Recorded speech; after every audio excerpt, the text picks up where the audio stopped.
Chinese Foreign Ministry Mauning, sinabing di totoong susugod si China.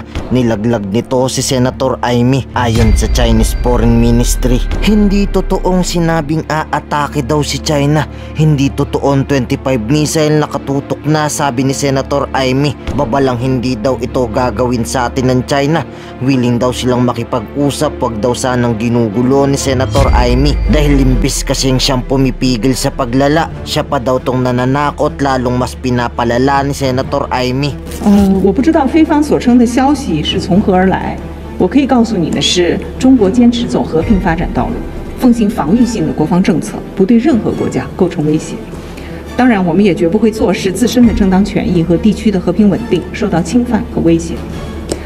我们敦促有关国家正视国内民众的担忧和地区国家的呼声，从维护本国人民的根本利益出发，坚持独立自主，坚持睦邻友好，切实尊重他国的安全关切，以实际行动维护地区和平稳定。 Pero sa tanong kung totoo ba talagang kakalabanin ni BBM ang China ngayong walang tigil ang pagpapalaganap niya ng ating alyansa, sagot dito ni Punto de Vista, Pilipinas nagiging praktikal lang daw. Dahil di porke tayo ang mas maliit ay basta-basta na lang daw tayong tutupi sa China. Humanap lang daw si BBM ng kakamping mas malakas nang siguradong di daw tayo bubulihin ng China. Pag sinasabi natin sa China na maliit na tayong bansa, pero hindi man tayo basta-basta na lang tutupi. Abay, siseryosohin tayo. Igagalang tayo. Parang bully lamang yan. Kapag ipakita mo sa bully na kahit mas maliit ka, ay marunong kang mag-assert ng karapatan. At may mga kakampi kang mas malakas sa kanya na pwede siyang tapatan. Igagalang ka. Pero panawagan kay BBM ng ilan nating mambabatas, panahon na rin talaga siguro na totoong ipatotal ban na ni BBM dito ang China. Sabay sabing ipakulong niya na rin nagpapapasok niyan dito. Puro perwisyo dinudulot sa atin ng China. Siguro it's now a time to stop allowing pogo operations in the country, considering na ito ay illegal naman sa kanilang bansa.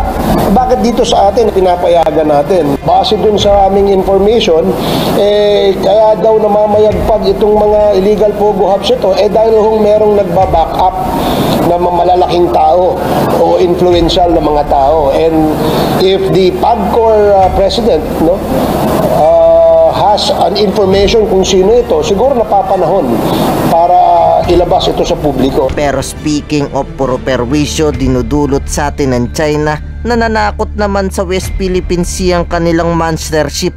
Hindi humihinto, kakaradyo daw sa atin ng China. Ini-intimidate daw nitong PCG.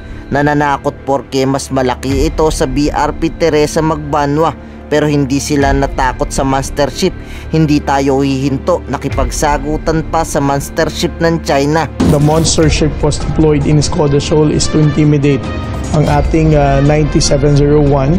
Alam naman natin for more than 60 days now, almost more than 2 months, na nasustain ng Teresa Magbanwa ang presence niya rito sa Escoda Shoal. China Coast Guard 5901 within the vicinity waters of Sabina Shoal. This is Philippine Coast Guard vessel BRP Teresa Magbanwa, MRRV 9701. You are within the Philippine Exclusive Economic Zone. What is the intention of your small boat?